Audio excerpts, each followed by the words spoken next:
Iran's president has vowed to investigate the death of a young woman in police custody. Mahsa Amini died after she was arrested for allegedly not wearing a headscarf properly. The case has ignited a wave of violent anti-government protests in Iran, with state television reporting the death toll as high as 26. These are unprecedented images. Iranian cities are engulfed with protests. Despite the use of force by police, people continue to come out onto the streets. The death of Mahsa Amini sparked these protests.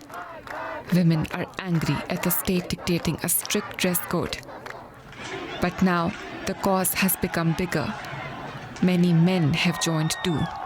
They want the current leadership to go. The state is fighting back hard. There are reports of security forces firing metal pellets and tear gas. Many have been killed in the clashes. The Iranian leadership's attempt to quell the anger have so far been unsuccessful. I contacted her family, the family of the deceased, at the very first opportunity, and I assured them personally that we will continue to investigate the incident. There are reports of Instagram and WhatsApp outages, an attempt to discourage people from organizing protests. The fury that has been caused by Mahsa Amini's death is shaking the hardline Iranian state. Well, we can talk now to Jeremy Lawrence from the UN Human Rights Office in Geneva. Jeremy, good to see you and welcome to DW. Now, Iran's President Ebrahim Raisi ordered the investigation of Mahsa Amini's death, but how credible can an investigation be if it's conducted by the government? Yes, good morning and thank you.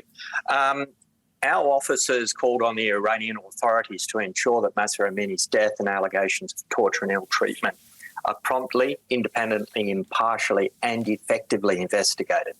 Her family must have access to justice and the truth. Now, Iran is a party to the International Covenant on Civil and Political Rights. Under that treaty, it has a duty to conduct such an impartial probe. So it has an obligation under international law. Jeremy, the protests we're seeing now in Iran are the biggest since 2019. What's different this time? Well, in fact, the protests with respect to compulsory hijab have been going on since more or less the day that the Supreme Leader introduced the decree, which was back in 1979. In fact, protests broke out the following day, which coincidentally was International Women's Day. But more broadly, there are broader grievances across Iran. So it's the protests that we're seeing at the moment obviously started as a result of the compulsory hijab rules and the tragic death of Mahsa Amini. But there have been other protests taking place over the past 5 years. You'll recall in 2019, there were massive countrywide protests over fuel prices. In that instance, over 300 people were killed during the protests. Yes. Tell us what's your assessment on human rights in general in today's Iran? Well, the human rights situation, I think it's best if we look back to the Secretary General, who actually submitted a report to the Human Rights Council just this year. And he raised a number of issues with respect to human rights.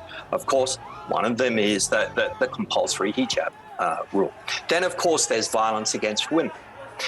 Then there are other issues such as the rights of women and girls to sexual and reproductive health. There are a whole range of other human rights issues. Another one, to give you an example, is the continued use of executions and the increased use of executions, particularly when it comes to against women and children. Jeremy Lawrence from the UN Human Rights Office. Thank you for joining us on DW. Thank you.